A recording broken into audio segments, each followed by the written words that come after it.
Hello বন্ধুরা, আজকে বৃহস্পতিবার আর বৃহস্পতিবারের সকাল বানেই তো খুব তাড়াহুড়োর মধ্যে দিয়ে যায়, তাই চটজলদি কতটা টেস্টি ব্রেকফাস্ট হাজব্যান্ডকে দেওয়া যায় সেটাই আমার সকালবেলা উঠে মেন কাজ।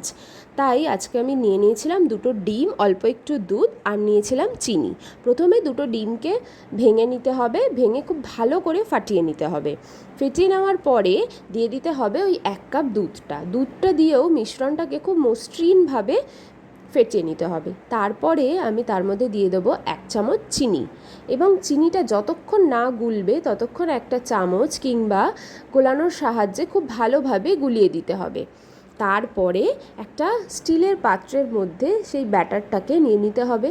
এরপর একটা কড়াইতে জল গরম বসিয়ে দিতে হবে। জল গরমটা যেন না ফোটে, জাস্ট উষ্ণ একটুখানি ভাপ মতো হবে, তখন তোমরা হাত দিয়ে দেখে নেবে যেরকমটা আমি দেখছি। তারপরে তার উপর দিয়ে দিতে হবে একটা স্ট্যান্ড, আর ওই বাটির মিশ্রণটা দিয়ে একটা ঢাকনা দিয়ে দিতে হবে 20 মিনিটের জন্য। এই 20 মিনিটে তোমার যা কাজকর্ম আছে ম্যাক্সিমামটাই সেরে ফেলো। তারপর 20 মিনিট পরে এসে যখন ঢাকনাটা খুলবে দেখবে বাটিটা অটোমেটিক ছেড়ে দিয়েছে লাস্ট কেকটাকে। তারপর একটা প্লেটের মধ্যে উল্টে দিলেই লাস্ট কেক একদম রেডি। তারপরে একটা ছুরির সাহায্যে খুব সুন্দর করে শেপ করে কেটে নিতে পারো। আমি এইভাবে কেটেছি, তোমরা চাইলে অন্যরকম চৌকো চৌকো শেপও করতে পারো। আর ওপর থেকে যদি মধু দাও সেটাও খুব ভালো লাগে। আমার ঘরে মধুটা ছিল না, তাই জন্য আমি দিতে পারিনি। ভিডিওটা ভালো লাগলে লাইক, কমেন্ট, শেয়ার করতে কিন্তু অবশ্যই ভুলো না বন্ধুরা। টাটা।